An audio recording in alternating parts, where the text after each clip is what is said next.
I twist and turn, curve and straighten without aim or result. Just an escape, an escapist thing into painting impulsively, compulsively, endlessly, tired, tirelessly. For over half a century, Ribeiro produced a huge body of figurative and abstract work, including landscapes, portrait heads, and still lives, and continued painting intense and powerful images for the rest of his life. Everything I associate with my childhood is being surrounded by pots of paints, jars of powdered oils, canvases, stretchers, frames. That was really our normality. We had these paintings on the wall, but his tools, his craft, if you like, was strewn everywhere. So I brought here the collection of my own artist materials, really, because these are things that I would use while my dad was painting, and my favourite has always been the palette of watercolours.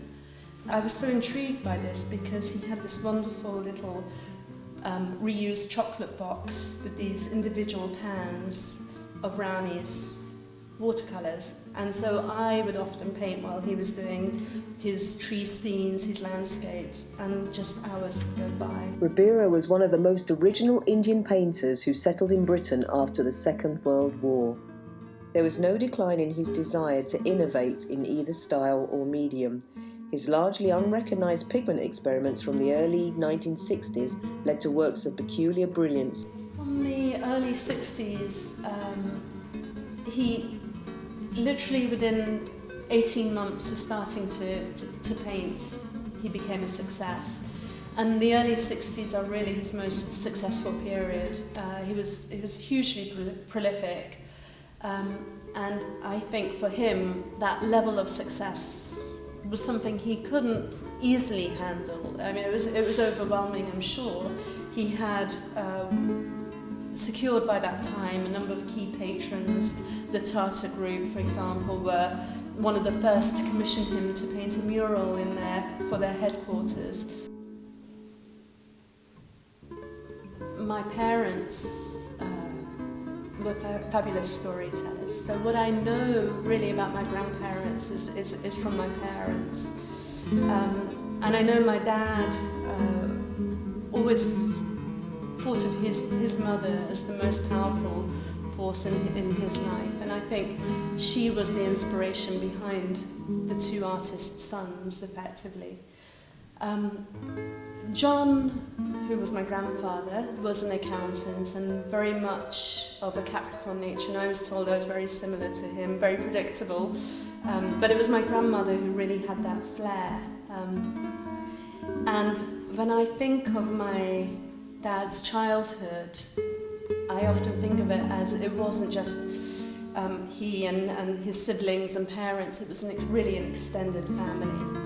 Always his aunts and uncles were around, and it was a very, very close-knit, very affectionate relationship he had with them all.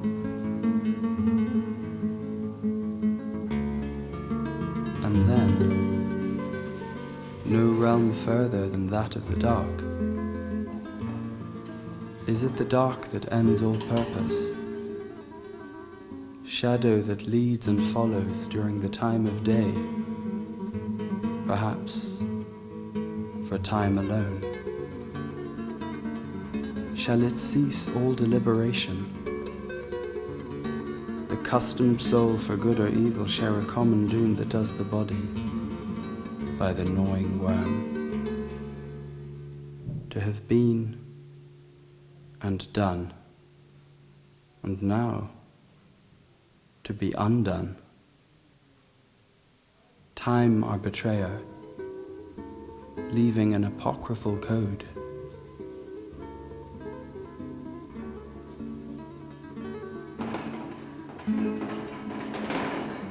Must I abide this casuistry of a season and era that tosses creed and belief to the sea of myth and fancy, and lays our carcass by the hill to which we affix suitable labels, roll the tombstone of antiquity aside? Arise. the voice from the vastness of dark. Bring forth thy word from mummy kings. Wrapped, unwind and spiral through hollow centuries. A voice emerges from the catacomb of mind. What has always been most important to me is really showing the work, the initiatives, the highs and lows of living and acting as a professional artist in Hampstead. And he had in the 60s, as I said, it was one of his most prolific periods, but he had a number of local shows as well in several galleries that have since disappeared, such as the Everyman Foyer Gallery, the Mounts Gallery, New End Gallery. And he was getting extremely favourable reviews at this time. And it's part of that history of the local area that I'm celebrating. This is how I remember him very clearly, because he would often sit in our big armchair in the main bedroom, smoking away on his pipe.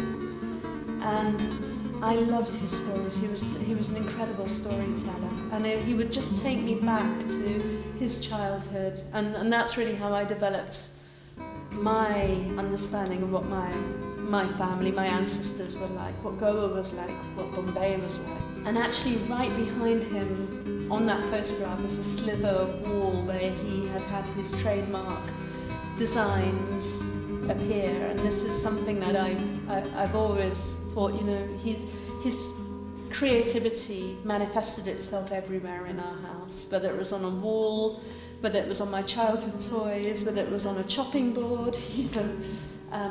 But yeah, it's that really is what furnished me with the knowledge of my past. Him sitting there smoking away, and yeah, it's one of my favourites.